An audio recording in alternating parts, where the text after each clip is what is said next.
The Unforgiven Twins, the bond of brotherhood, Chidi and Kelechi were not just twins, they were an inseparable force, as two halves of a single heartbeat. Born into a modest family in the village of Umuchi, the two boys grew up learning the ways of their ancestors. Their father, a respected hunter, taught them the importance of duty, and their mother filled their hearts with tales of bravery and wisdom. Chidi, the older twin by a mere few minutes, had always been the responsible one. Where Kelechi saw the world with a sense of freedom and adventure, Chidi was steady, wise beyond his years. The villagers often smiled when they saw the two boys walking together through the dusty paths of Umuchi, sharing secrets, laughter, and sometimes even the silence of mutual understanding. As children, they climbed trees together, fished in the river, and dared each other to explore the dense forest. At night, they would lay beneath the open sky, staring at the stars, dreaming of the lives they would lead and the legacies they would leave. They were not just brothers, they were each other's shadow, bound by blood and spirit. When they turned 18, their father gathered the family to announce a special responsibility that would test their bond and their dedication to the family. The task was simple but sacred. They were to oversee the final rites for their late grandfather, a respected elder who had passed away before the twins were born. The rites would honor the family's ancestors and secure blessings for future generations. It was an honor, and both boys felt a great sense of pride, but the moment of duty also marked the beginning of a rift between them, a rift that would widen into a chasm. The rift begins. The preparations for their grandfather's final rites consumed much of their days. Chidi, ever diligent, took on the organizational aspects, speaking with the elders, gathering the necessary materials, and making sure everything would meet the family's expectations. Kelechi, on the other hand, enjoyed the more physical tasks, fetching water from the stream, arranging seats, and clearing the area around the family's ancestral compound.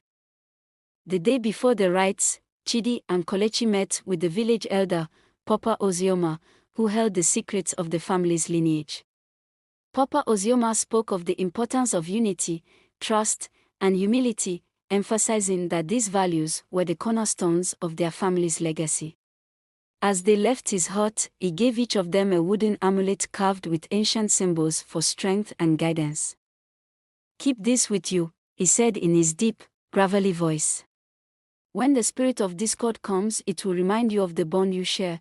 The words felt prophetic, though neither of the twins understood the weight of them at that moment. That evening, the village gathered in preparation for the rites. A large bonfire was lit at the heart of Umuchi, and the elders sat in a circle around it, chanting softly. The air was thick with the scent of burning herbs, and a solemn energy blanketed the village. As they approached the ceremony, a disagreement began to brew between the twins. Chidi suggested a specific order for the ritual, one that he felt would honor their grandfather's wishes, but Kelechi, more impulsive, wanted to add his own touch to the rites. He argued passionately, feeling that his approach would make the ritual more meaningful, more memorable. "Kelechi," Chidi said, frustration seeping into his voice, "this isn't about us. It's about our ancestors. We should follow tradition. And what if we can honor them in our own way, Chidi?" Kelechi shot back, his eyes alight with conviction. "I want to do something that shows who we are, as their grandchildren." Their argument, though initially small, quickly escalated. Chidi, feeling his authority as the elder twin being challenged, insisted on doing things his way. Kelechi, stunned by what he saw as Chidi's unwillingness to listen, felt a deep sense of betrayal. He had never known his brother to be so stubborn, so inflexible. In the end, Chidi's decision prevailed.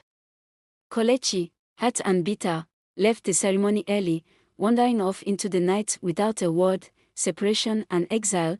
The following day, the village buzzed with whispers about the twins' quarrel.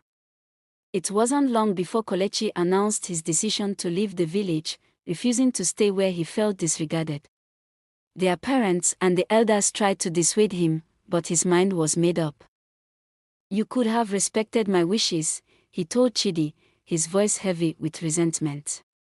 But you chose pride over our bond. Kelechi, you know I meant no harm, Chidi replied, but the words felt hollow even to him. Deep down, he regretted not finding a middle ground, but his pride wouldn't let him admit it fully. With nothing more to say, Kelechi left Umuchi, the amulet given by Papa Ozioma now feeling like a weight around his neck. He traveled from village to village, working odd jobs. His heart growing harder and his bitterness deepening with each passing year. In his mind, he replayed the last words he'd spoken to Chidi, nurturing his resentment as if it were a flame that kept him alive.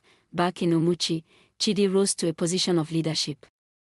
He earned the respect of the villagers through his wisdom and fairness, though he carried the pain of his fractured bond with Kelechi like a scar on his soul. He missed his brother, but each time he thought of reaching out, he was haunted by their last argument and the unresolved pride that still lingered. Years passed, and Kelechi's heart grew colder with each memory of his brother's betrayal.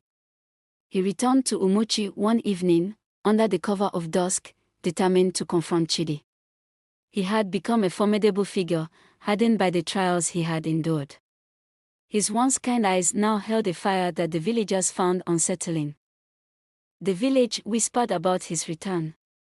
They watched as he walked through the familiar paths with an air of silent fury, his gaze fixed on the home he had left behind. When Chidi heard of his brother's arrival, a mixture of relief and dread settled over him. He wanted to mend the bond, but he knew that years of anger and bitterness would not be erased easily. Chidi greeted Kelechi at the edge of the family compound. "Kelechi, it's been too long," he said, his voice gentle. "Yes, it has," Kelechi replied, his tone colder than the evening air. "Too long since you chose your pride over our bond." Chidi took a deep breath. "I regret the way things ended, Kelechi. I never wanted you to feel betrayed. But you did betray me, Chidi. You made me feel as if I was nothing. I spent years living with that pain, that feeling of being discarded." Kelechi's voice trembled with a mixture of anger and sorrow. "I know," Chidi replied, his heart heavy with guilt. "But we can heal, Kelechi. If you're willing to try." Kelechi looked at him, his jaw set, and shook his head. "You want forgiveness as if it's something simple. But forgiveness can't erase what you did, the years I lost, the bitterness I carry." The village watched as the twins confronted their past, each struggling with the weight of his own pride and regret. "But we can heal, Kelechi. If you're willing to try." Kelechi looked at him, his jaw set, and shook his head. "You want forgiveness as if it's something simple. But forgiveness can't erase what you did, the years I lost, the bitterness I carry." The village watched as the twins confronted their past, each struggling with the weight of his own pride and regret. Over the next few days, tensions rose in the village. Some villagers sympathized with Kelechi, understanding his pain, while others urged him to let go of his anger and find peace. But Kelechi had nurtured his bitterness for too long, and it had become a part of him, like a shadow that followed his every step. Chidi tried to reach out to him multiple times, attempting to explain and offer his remorse, but Kelechi's heart remained closed. One evening, their disagreement erupted into a fierce argument that turned physical. The twins clashed in the village square, their voices raised, their words laced with the pain of years. The villagers watched, saddened and fearful, as the two men who had once been inseparable now stood as enemies. In the heat of their confrontation, Kelechi lifted his hand, ready to strike his brother. But in that moment, he caught sight of the amulet around Chidi's neck, the same wooden amulet that Papa Ozioma had given them both on the eve of their grandfather's rites. He looked down at his own amulet, feeling its weight, and a strange sense of realization washed over him. The amulet was a reminder of the bond they shared, a bond that even bitterness couldn't erase completely. Kelechi lowered his hand, his anger momentarily replaced by a sense of clarity. He had spent years seeking justice and harboring resentment, but now he realized that forgiveness was not for Chidi's sake, it was for his own peace. Kelechi stepped back, the fire in his eyes dimming. I spent so many years hating you, Chidi, he said quietly. But I see now that the real prison has been my own heart. Chidi's face softened, and he placed a hand on Kelechi's shoulder. I, too, have been carrying the weight of our separation, Kelechi. I only wish I had reached out sooner. Kelechi nodded slowly, the bitterness finally loosening its grip. It won't be easy, Chidi. But I'm willing to try. Not for you, but for myself. The villagers watched as the two brothers began the long journey toward healing, knowing that forgiveness would take time but that their bond was still there, buried under years of pain. As they walked together back to their family's compound, side by side once again, the village knew that the path ahead would be challenging but that the twins had taken the first step in reclaiming the bond they had once lost.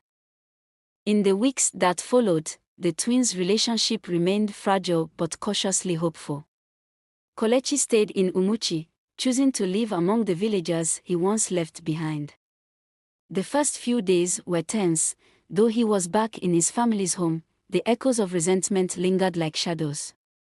Chidi, sensing his brother's discomfort, kept a respectful distance, giving him space to adjust.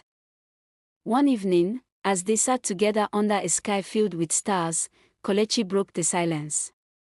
It's strange, being back here.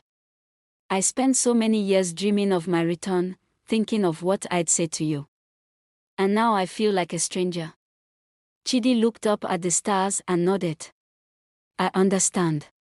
But you're not a stranger to me, Kelechi. Even with all the time and anger between us, you are my brother. That hasn't changed. The words softened something in Kelechi, and he felt the faint stirrings of peace within him. As the days turned to weeks, the twins found themselves sharing responsibilities around the village, rebuilding their bond through small acts of unity. They worked together on projects for the community, assisting the elders and helping with village gatherings. Each day they spent together felt like another small step toward mending the broken trust between them. The villagers began to take notice of the twins' renewed efforts. One day, Papa Ozioma, the village elder who had once given them the wooden amulets, called them to his home. He looked at both of them, his gaze wise and warm. You boys have come a long way, but the journey of forgiveness is one that tests you every day. You must understand that forgiveness is not a single act, it is a decision you make every day to let go of the past. Kelechi nodded, feeling the weight of the elder's words.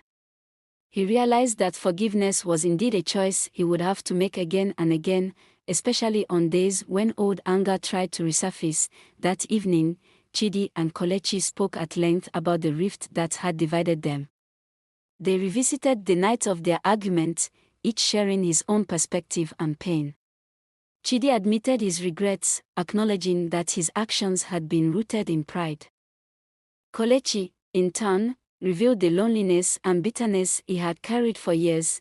The conversation was difficult, and there were moments when old wounds felt fresh, but the openness between them was a step toward true healing.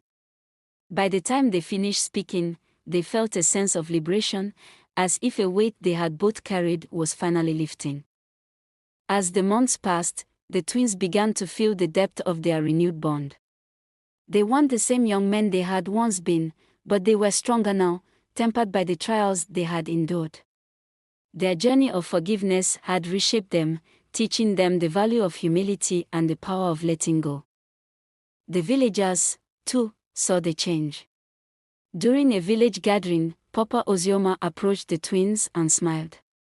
You two are an example to all of us, he said. You've shown that forgiveness is not about erasing the past but about choosing a new future. The twins, standing side by side, felt a quiet pride. They knew that their relationship would continue to face challenges, but they were ready to meet them together. In the end, Chidi and Kelechi had become more than brothers. They had become a symbol of resilience and the power of forgiveness in their village. Their story, once a tale of bitterness and betrayal, had transformed into one of redemption and unity. And as they stood under the starlit sky, they knew that their bond, once broken, was now stronger than ever, forged by the fire of forgiveness.